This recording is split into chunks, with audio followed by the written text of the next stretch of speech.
माहम अंगा मुगल शहंशाह हुमायूं के रज़ाई भाई नदीम खान की बीवी थी और उसी रिश्ते से उनकी भाभी थी। शेर शाह सौरी से शिकस्त के बाद हुमायूं और उनकी बीवी हमीदा बानो बेगम सियासी हिमायत के लिए फारिस ईरान गए तो नदीम खान उनके साथ थे। अपने दो बेटों कुली खान और अधम खान के साथ साथ उनकी बीवी के जिम्मे मुगल सल्तनत के शिरखार वारिस अकबर की देखभाल भी थी।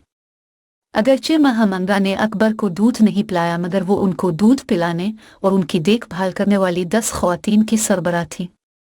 इनमें जीजी अंगा भी शामिल थी, जिनके शौहर शम्स अल दीन मोहम्मद खान उर्फ अतगा खान रज़ाई बाप ने एक बार हुमायूं की जान बचाई थी। अकबरनामा में जिक्र है कि कैसे पाकी के गुंबद में बैठने वाली जीजी अंगा, पाक दामनी का निकाब बांधने वाली माहम अंगा और दीगर औरतों की मुखालफत की वजह से रंजीदा खातिर थी और उनके हजरत जहाबानी जन्नत इशियानी हुमायूं से ये कहने पर निहायत दिल तंग थी कि वो जादू करती हैं कि शहजादे उनके सिवा किसी के दूध की तरफ तवज्जो नहीं फरमाते।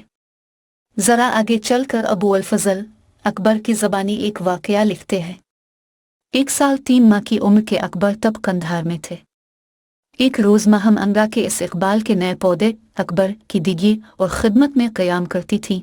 हुमायूं के भाई मिर्ज़ा अस्करी से अर्ज़ किया कि बुज़ुर्गों की रस्म है कि जब बेटे के पाँव से चलने का ज़माना पहुँचता है, बापा बड़ा बापा वो शख्स के जो उर्फ में उनके कायम मकाम हो सकता है, अपनी पगड़ी को उतार कर इस बेटे के चलने के वक्त मारता है। हज़रत जहाबानी हुमायूं तो मौजूद नहीं हैं, आप उनकी जगह बुजुर्ग बाप हैं, मुनासिब है कि ये शगुन के गोया नजरेबद का दूर करने वाला है, पूरा करें। मिर्ज़ा ने इसी दम अपनी पगड़ी उतार कर मेरी तरफ फेंकी और मैं गिर पड़ा। हुमायूं अपनी सल्तनत दोबारा हासिल करने हिंदुस्तान लुटे तो अकबर 13 साल के थे। दिल्ली वापसी पर शाही ख्वातीन तो काबुल में रहीं, माहम अंगा उनके साथ आए। अगले ही साल हुमायूं की वफात हो गई।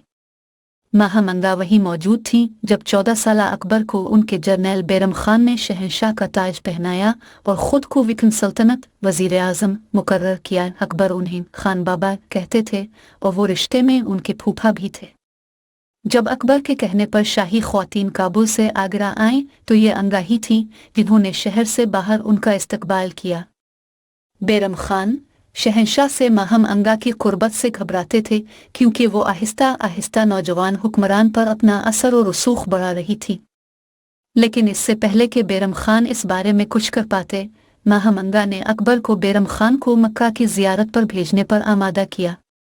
यूं तकनीकी तौर पर अगरचे सरकारी तौर पर नहीं, उन्हें जलावतन कर दिया गया। बैरम खान बे-इख्तियार रह गए। सना 1561 में मुबारक खान लोहानी की क़ियादत में अफ़गानों के एक गिरोह के हाथों गुजरात से सफ़र करते हुए मारे गए। लोहानी के वालिद 1555 में माछीवाड़ा की जंग में मुग़लों के साथ लड़ते हुए मारे गए थे। दरबान अकबरी में मोहम्मद हुसैन आज़ाद लिखते हैं कि एक खान खानान बैरम खान के दुश्मन तो बातेरे थे, मगर माहम बेगम, अधम खान उनका बेटा, शहाब खान उनका रिश्ते का दामाद और अक्सर रिश्तेदार ऐसे थे कि अंदर बाहर हर तरह की अर्ज़ का मौका मिलता था।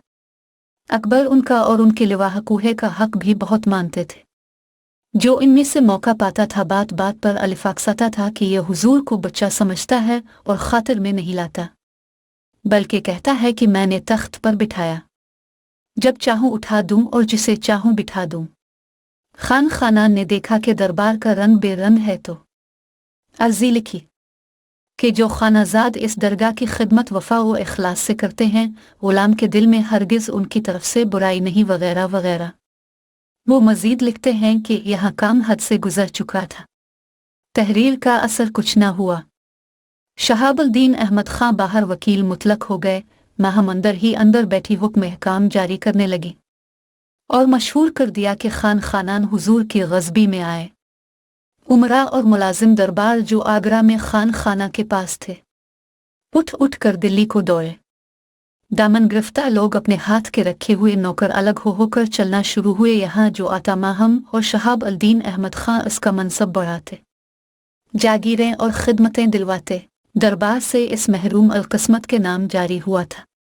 एक बार शाही लश्कर और बैरम खान में लड़ाई भी हुई, मगर सब मौरख बिल-इत्तिफाक लिखते हैं कि बैरम खां की नीयत में फसाद न था।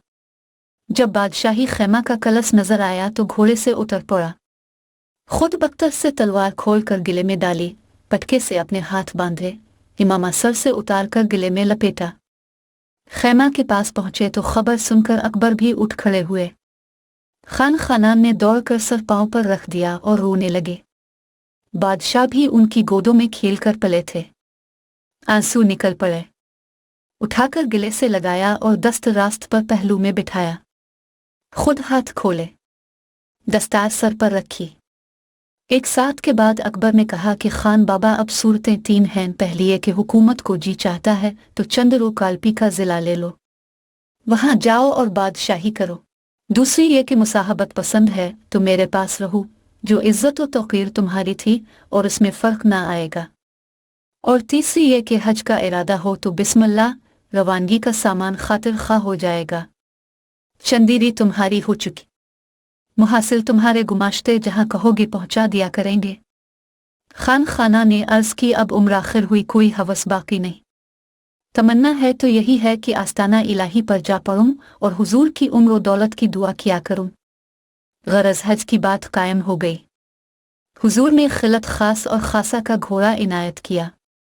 हाजी मोहम्मद खां सिस्तानी 3000 अमीर, उनका मुसाहिब और कदीमी रफीक था।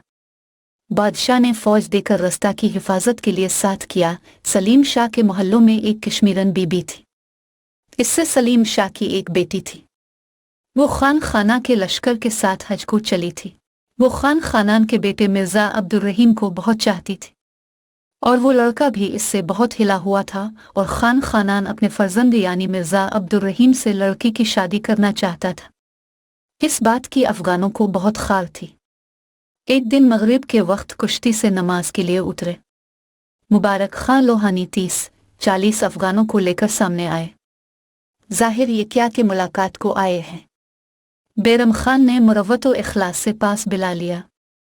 इसमें मुबारक ने मुसाफहा के बहाने पास आकर पुश्त पर एक खंजर मारा के सीना के पार निकल आया।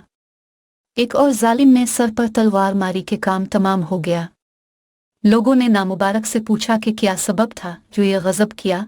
कहा कि माछीवाड़ा की लड़ाई में हमारा बाप मारा गया था, हमने इसका बदला लिया। बैरम खान के कत्ल का मतलब ये था कि माहम अंगा मुगल दरबार में तकरीबन बेमिसाल असर और रसूख इस्तेमाल कर सकती थी। बहुत से रईसों ने माहम अंगा से वफादारी का अहद किया और बदले में काफ़ी इनामात पाए। वो ज़हीन और काबिल थी। शाही घराना और हरम उनके हाथ में था, सो जल्द ही अकबर के दरबारी मामलात को संभाल लिया। वो नौम शहंशाह की सियासी मुशीर और मुग़ल सल्तनत की मुमकिना तौर पर दूसरी ताकतवर तरीन शख्सियत बन गई। माहम अंगा ने 1561 में खैर मनाजिल के नाम से सिर्फ ख़वातीन के लिए एक इमारत तामीर करवाई जिसमें मस्जिद और मदरसा थे। हुमायूं के दीन पना किले, अब पुराने किले के ऐन सामने और शेर शाह सौरी के लाल दरवाजे के फौरी बाद तामीर ये इमारत माहम अंगा के अज़ाइम की अक्कास है। सदर दरवाजे पर फ़ारसी ज़बान में इस मफ़हूम के अल्फाज उभरे हुए हैं। जलाल अल-दीन मोहम्मद अकबर के अहद में इफ़्फ़त माब माहम बेग अंगा ने तामीर की और नेक शख्स शहाब अल-दीन अहमद खान अंगा के दामाद ने इस नेक काम में मदद की। ऊपरी मंजिल पर मदरसे के कमरे और सहन पर्दे के पीछे हैं, जिनसे इशारा मिलता है कि मदरसा सिर्फ लड़कियों के लिए और मस्जिद सिर्फ ख़वातीन के लिए थी। सहन के दरमियान में हौज़ कभी पानी से भरा रहता और वुज़ू के लिए इस्तेमाल होता होगा। मीनार नहीं है। दीवारों पर वस्त एशिया की तर्ज की नक्काशी और नीली टाइलें होंगी। खताती के भी असर हैं। माहम अंगा का ज़वाल उनके अपने अमल से नहीं बल्कि उनके बेटे के ज़रिए हुआ। जहां माहम अंगा अपनी हिमायत में इजाफा कर रही थी, अधम खान उनकी मेहनत का फल खा रहे थे।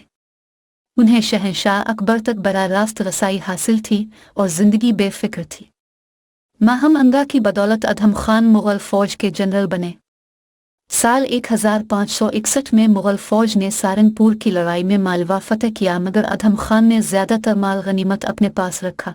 अकबर ने माहम अंगा के कहने पर अधम खान को सज़ा तो ना दी, मगर इस इलाके की कमान पीर मोहम्मद खान को सौंप दी। नवंबर 1561 में अकबर ने अपने पसंदीदा जनरल जीजी अंगा के शौहर अतगा खान को वज़ीर आज़म मुकर्रर किया। इस इक़दाम ने माहम अंगा को नाराज़ किया।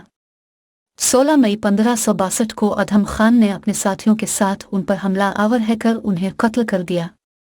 अधम इसके बाद जनाना अंदर की तरफ भागे, जहां एक ख्वाजा सरा नेमक ने रोका। इसी असना में तमाम अफरा तफरी और खौफ व हरास में मुब्तला लोगों की चीखों से अकबर नींद से बेदार हो गए थे। बाहर निकले और अधम को पकड़ लिया। अधम ने अपने जुर्म की वजाहत की कोशिश की, लेकिन अकबर ने मुक्का मार कर गिरा दिया। इसके बाद अधम को एक मंजिला इमारत की छत से फेंकने का हुक्म दिया, जिसकी ऊंचाई तकरीबन 10 फुट थी। अधम गिरने के बाद भी जिंदा थे। अकबर ने हुक्म दिया कि अधम को एक बार फिर सर के बिल छत से फेंका जाए। इस बार अधम खान बच न पाए। अकबर ने खुद ये खबर माहम अंगा को दी, जिन्होंने मुबैना तौर पर जवाब दिया, तुमने अच्छा किया, लेकिन अधम खान की मौत ने उन पर बहुत असर किया और कुछ ही अरसे बाद उनकी वफात हो गई। माहम अंगा के दूसरे बेटे कुली खान शायद इन तमाम सरगर्मियों का हिस्सा नहीं थे। अकबर के दौर में सुकून से जीते रहे। अकबर ने अपनी रज़ाई माँ माहम अंगा और अपने रज़ाई भाई अधम खान की तदफीन के लिए एक मकबरा बनाने का हुक्म दिया। 1830 में एक अंग्रेज़ अफसर ने इस मकबरे को अपनी रहायशगाह बनाया और कब्रें हटा दें। ये एक रेस्ट हाउस, पुलिस स्टेशन और पोस्ट ऑफिस के तौर पर भी इस्तेमाल किया जाता रहा। ये हिंदुस्तान के वायसराय और गवर्नर जनरल लॉर्ड कर्जन थे जिन्होंने मकबरे को बहाल किया। इनकी कोशिशों से अधम खान की बाकियात वापस इस मकाम पर पहुंच गई। मुग़ल हुक्मरानी में बनने वाले पहले मकबरों में से एक, शाही हजम का हामिल मगर किसी किस्म के नक्शबंदाज से आरी और रा भूलने या गुम करने की अलामत, ये मकबरा शायद यहाँ दफन होने वाली उन शख्सियात के ज़वाल का इस्तिआरा है जो तीसरे शहंशाह जलाल अल दीन अकबर के दरबार में सबसे ताकतवर थी।